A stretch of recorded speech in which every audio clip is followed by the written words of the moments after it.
Podcast, episode 563. All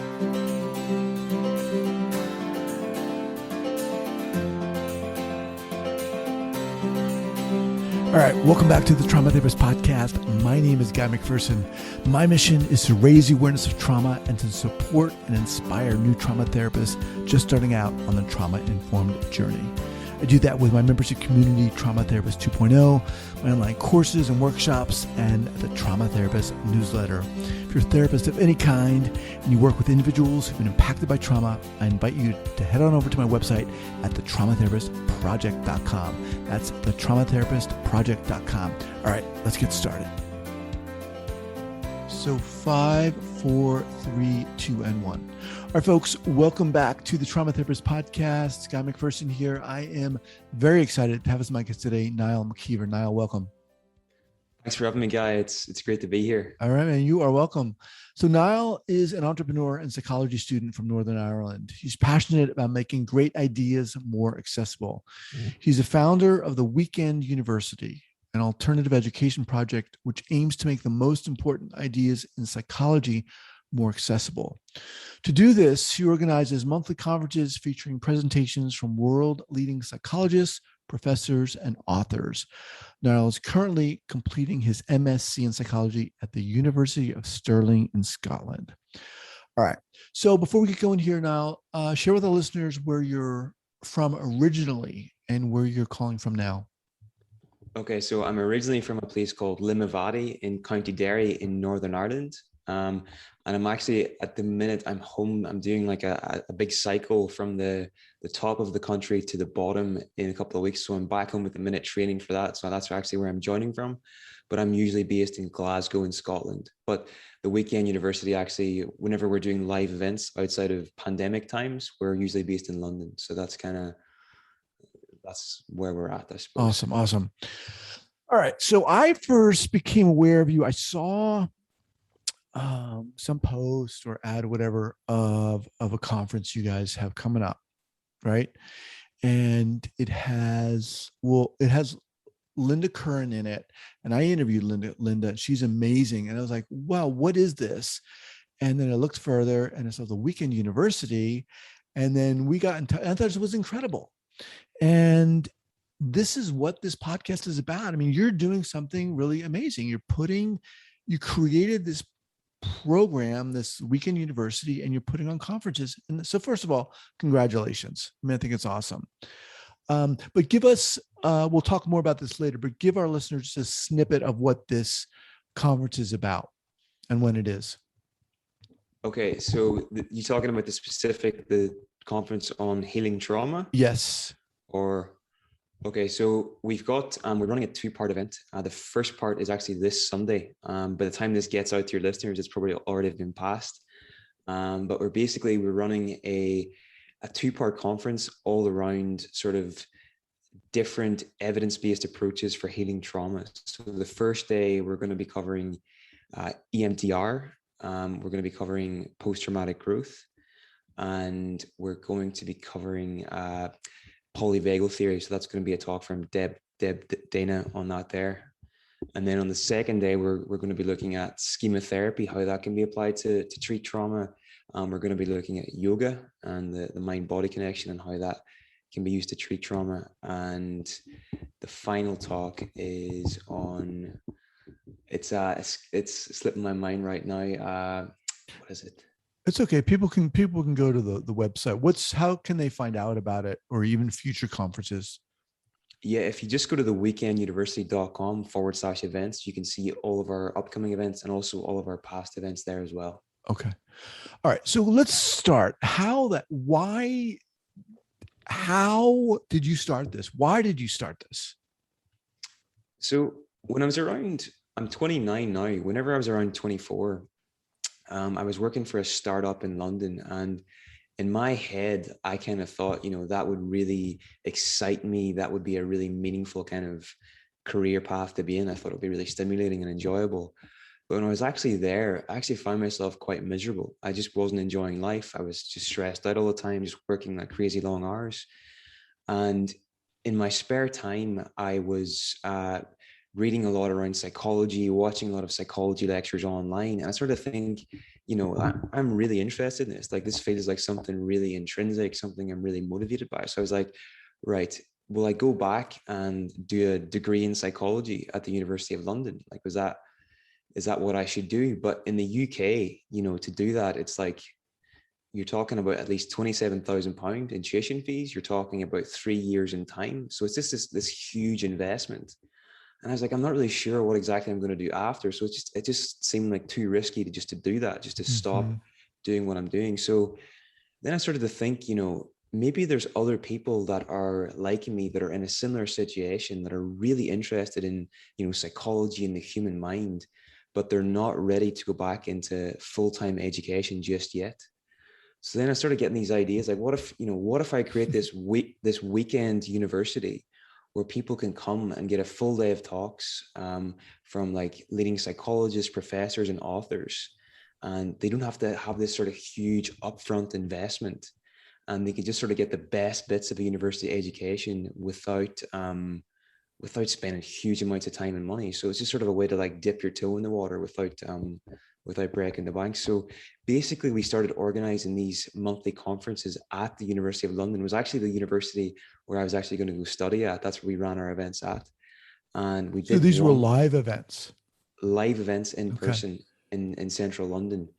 And it was just like, the first event of this sort of format and everything. It was just, sometimes you just have a gut feeling about something and you just go with it. And I went for it, and I think I caught a few lucky breaks, but we had like over 150 people at the first event, and then the following month we had over Okay. 200. Wait. You're going too fast for me. Hold on. So I want to get all this down. First of all, what was so interesting to you about psychology?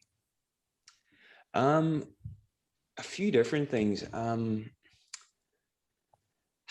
In my own family, someone got depression, and then just seeing her suffer and feeling completely powerless to do anything about it. And we just didn't really know how to approach it. There isn't that, the access where we're from to psychological therapies and stuff isn't that accessible. So I think we just felt really powerless, and that always just kind of stuck with me. And then for me, like, I come from a business background, but like it's like a family business, but I never was interested in going in there. And Mm-hmm. I always just wanted to do work that I was passionate about and motivated by. And I kind of set the goal for myself in my early 20s. I remember the moment when I just came up with the goal. It was just like, I want to start a business that helps people improve their lives. I just think that's worth doing, and you're doing that through your own work as well, Guy. And I think it's just something, you know, life is hard. Like, there's a lot of suffering in life, and you've, I think you've got to be doing something that can sustain you through that and can make your experience meaningful throughout, and doing this project, like, I've tried a lot of stuff and failed at a lot of stuff, but this is something I've felt really aligned with from day one, and it's been a lot of work, but it has not felt like that. It's been enjoyable from day one. So yeah, I hope that kind Yeah. of answers your question. Yeah, no, I appreciate that. And it's just really inspiring. I mean, I think one of the things that kind of inspired me and attracted me to you was that I kind of saw myself. You're kind of merging this entrepreneurial spirit with this interest in psychology and trying to make a difference. So you said you had 150 people. How did you get people? How did you get the people to speak, the people to your professors and so forth? How did that all come about? So how I got the speakers, the company, my initial speakers, the company I was working for before in London, they are an events company. So I had built up a couple of connections there. One was a guy called Dr. David Luke from the University of Greenwich, and he speaks around psychedelic therapy. And this was a very popular topic at the time and just super interesting. So he actually spoke at my first event.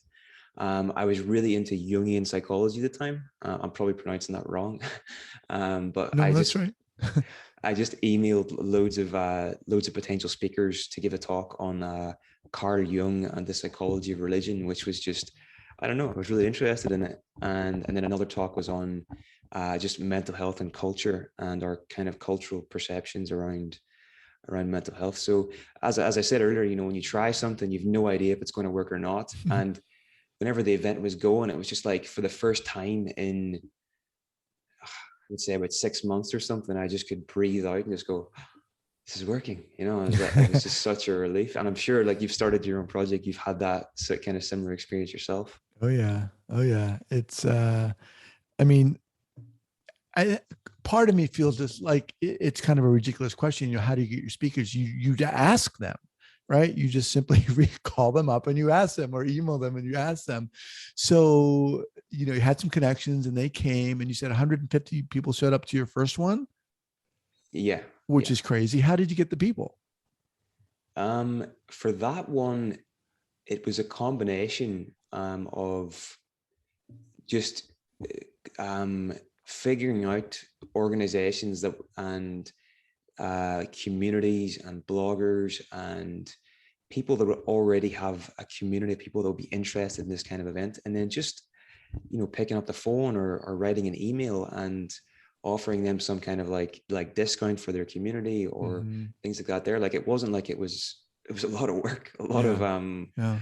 a lot of cold calling, a lot of cold emailing, but it paid off, and yeah, that's kind of how we approached it.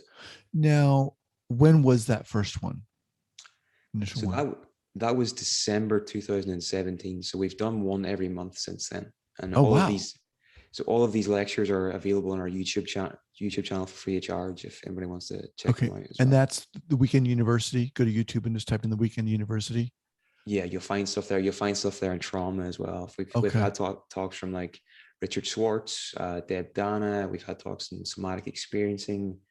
We had one on expressive writing and trauma from James Pennebaker, one from Lucy Johnson in the UK on her sort of power threat meaning framework, which I think has been a very important publication in the field as well. So there's stuff around trauma within our YouTube channel as well. Mm-hmm. Um, how did you get in touch with Linda Curran? How did I get in touch with Linda? I think it was just searching online, and then I find her website trauma101.com, Right, which is a right, right. great sort of resource for Yeah. trauma therapists and everything. And then it takes a long time. Well, sometimes it takes a while to find an email, but I eventually just found the email and got in touch, and she said yes. So Yeah. happy days. Yeah. That's awesome. Awesome. So during this process, as you've been doing this for a while now, what have you learned in a sense? What kind of impact has it had on you in terms of the psychology that you're learning? You know, you talked about someone in your family, you had depression, and that was kind of making you feel almost helpless. And I can completely relate to that. But I'm just curious, with all this you're doing, yes, there's the business side, but I'm sure there's also information you're getting from osmosis, you know, about psychology and so forth. What's that like for you? Um, I would say a couple of things here. So I've learned recently that there's a bit of a link between entrepreneurship and ADHD, right? So basically, I love my business because it gives me the opportunity to continuously explore new topics and dip into something for a while and explore if I'm curious about it. And then if I'm interested, I can go a bit deeper. But if not, I can sort of move on to the next thing. So what is commonly a weakness in most areas of life has actually been a strength for this because it's kept things fresh. We've covered so many different topics. But in terms of what I've learned maybe from osmosis and everything, so I'm from Northern Ireland, and it's a very sort of like stiff upper lip culture in the sense that, like if you were maybe a bit down when you were a kid, you'd just be told to like stop feeling sorry for yourself, or these kind of things. Like there wasn't much, it wouldn't really be safe to be vulnerable in our culture, you know, especially being a man. And something I've found to be one of the most powerful ideas in out of all the things we've covered is self-compassion. So if you look at the work of like Kristen Neff or Professor Paul Gilbert in the UK, the founder of compassion focused therapy, just developing a compassionate relationship with yourself, I think, is maybe one of the most underrated things that anybody could ever do. And I think this is the potential to really transform your experience of life, you know. And then another thing too is we did this summit last summer. This summer, have you done a summit before? No. You should definitely do one. You got the perfect setup for it. But sorry, anyway, we did a summit last summer, and it was all around holistic change. So just looking at like all the different approaches from psychology that can help people actually change. And the theme that kept coming up over and over again is that we think of ourselves as these sort of like these individuals. You know, I am Niall McKeever, or you are Guy McPherson, but really, so many different approaches to psychology emphasize that we are multiple, you know, there's multiple different parts to us. And really psychological health is being aware of that, and then figuring out a way to get those different parts of you sort of moving together, moving in sync. You know, if you look at things like internal family systems, or like there's whole therapies based on this idea. And I think those two things together are probably, if I'm talking off the top of my head, the two things that come to mind whenever it comes to what's been most come through. Wow. Yeah. I love that. So you talked about developing more compassion for ourselves. What does that look like for you? For me, it's and for everyone, what do you, when you say that, what do you mean? It's being, I think the first thing you have to do whenever I'm not an expert on this. I want to really emphasize that, but I don't think you can really develop this kind of self-compassion unless you first have a base of mindfulness first. So you have to become aware of your internal self-talk. And for me, whenever I did develop a mindfulness practice, I would notice, like, just throughout the day, like if I had maybe done some meditation that morning, I was shocked by my internal self-talk, like the just like beating myself up in my head. Like it was just like I would never ever talk to anybody else like that. So why am I, you know, why am I talking to myself like that? So even now, you know, I still have it, but it's definitely less so. But then whenever it does happen now, I'll just sort of like I'll just be aware of it, and then maybe I'll laugh about it, I'll just sort of, it sounds ridiculous to say, I can't even say this, but I'll just say something nice to myself internally, just sort of like to balance it, you know, like you're doing well. Or like if I'm doing a bit of training, like if I'm doing a bit of exercise, my self-talk will be, it's not like I'm beating myself up. It's more like sort of like, you know, we've got this, or we can do this, or whatever. It's more supportive. Just you're sort of in a supportive relationship with yourself, which again sounds a bit crazy, but kind of works for me, you know. Well, yeah, I mean, it can sound crazy when you verbalize this stuff out loud, but it's not. We've all got the crap going on in our head, and what you're talking about here is developing this within the context of having compassion for ourselves, is developing this self-awareness, right? The first step of how are we talking to ourselves, because it's so important. And every single moment, whether we realize it or not, we got this stuff going on. And I think that's awesome, because it's vital to be aware of that. So, and then, okay, so that was self-compassion. And then the second thing was these different parts, being aware of these different parts of ourselves. Yeah. When you were talking about that, I immediately was thinking of IFS, internal family systems. Specifically, what are you seeing for yourself? What parts have you become aware of? You know, you mentioned this entrepreneurial side and this psychology side. This is actually a bit of a problem for me, actually, if I'm just being honest. I A big part of me is really like, you know, loves the entrepreneur side of things and the business side of things, but another part of me is really interested in psychology, and actually, you know, potentially doing work in this field at some point in the future.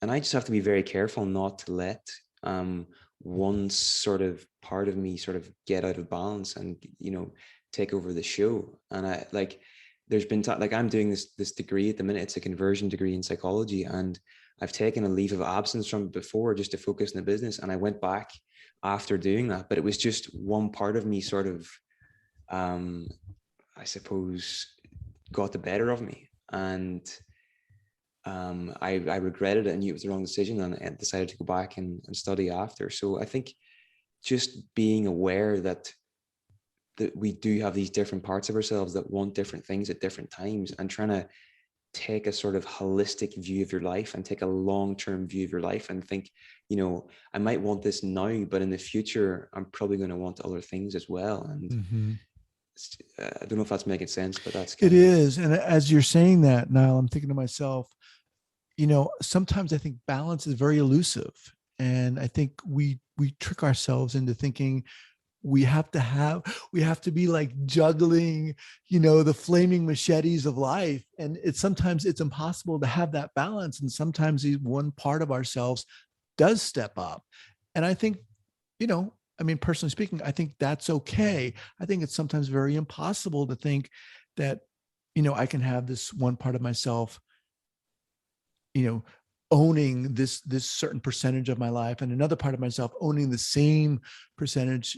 And I think that is part of understanding and owning who we are and what our strengths are. And that's not always easy, and sometimes we have to let things go a little bit, and that can be really scary and freaky. What does it mean that, I got this doctorate in clinical psychology and here I am doing this podcast? I've had to come to terms with that. And I think that journey, I'm speaking personally, I think I have to be able to own that and learn to kind of come into that and what that means for me. I love Richard Schwartz's work with IFS, and that really helped me it helps me all the time, but I remember when I was seeing my therapist, it really helped me. I think he says, all parts are welcome. And I love that, so anyway, I appreciate what you're saying. And I think it's phenomenal what you're doing. I mean, I wanted to bring you on here because I think it's really inspiring. I remember when I first started, my podcast, I don't know if I shared this with you, but I was doing a lot of commuting. I was commuting to my internships, and I was listening to a lot of podcasts with entrepreneurs just like yourself who were doing this stuff, stepping up and creating programs for other people. I mean, it's amazing. Not everyone does that, right? And not everyone needs to, but there are people out there who are thinking, oh man, I'd love to do what Niall's doing, but for whatever reason, don't or can't, but you stepped up and you did it. Was there a lot of fear there for you?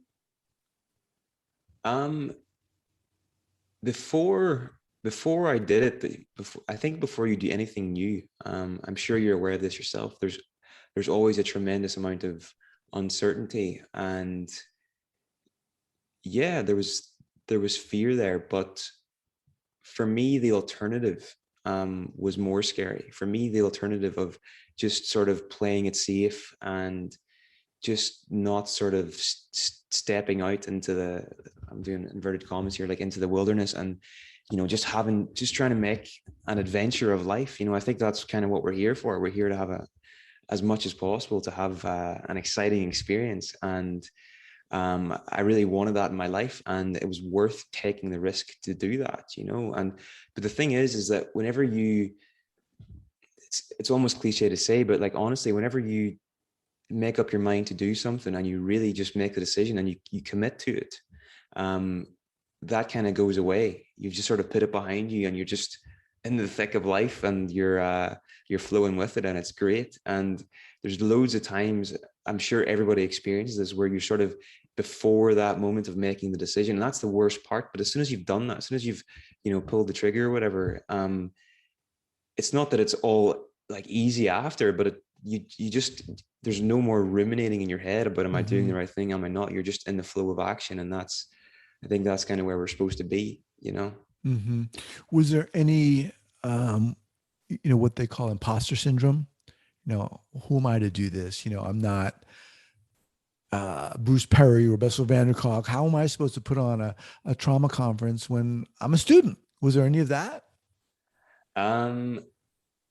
Yeah, I suppose so. But I'm not like a big personality sort of thing. Like I think it was a lot easier. Like, see, if I was doing this all myself and like trying to create all the content like myself, I think it would be a lot harder. But really, I just focused on getting great speakers, and that kind of reduced the imposter syndrome. And I would obviously introduce them at the start, but I remember like getting up on stage and introducing them and talking about the project and being like terrified, like getting in front of a hall full of people. You're just like, what am I doing? But it's so exhilarated as well. Like this, it just felt like, whoa, what just happened? Like what has just happened to my life? Right. So yeah, good fun. That's awesome. All right. So who's the Weekend University for? It's for, I suppose it started off for people that were just interested in psychology, but as we've organized more and more of these psychology events, the majority of our audience are actually mental health professionals, and they attend the lectures. They get continuing professional development. So in the UK, that's CPD, and therapists have to demonstrate that they're continuously investing in their ongoing education. I think you guys have CEs. Yeah. It's a similar thing. So or CEUs rather. CEUs. So a lot of because our events are quite low cost as well, people basically get to come and like maybe get talks from the likes of Professor Paul Gilbert or Richard Schwartz or whatever for a day, and they're not paying that much, and they're it's a good day out as well. Like I think like our audience ranges in age so much as well. Like we get students going, but we also get people in their 60s and 70s going as well, and we get people in the middle too.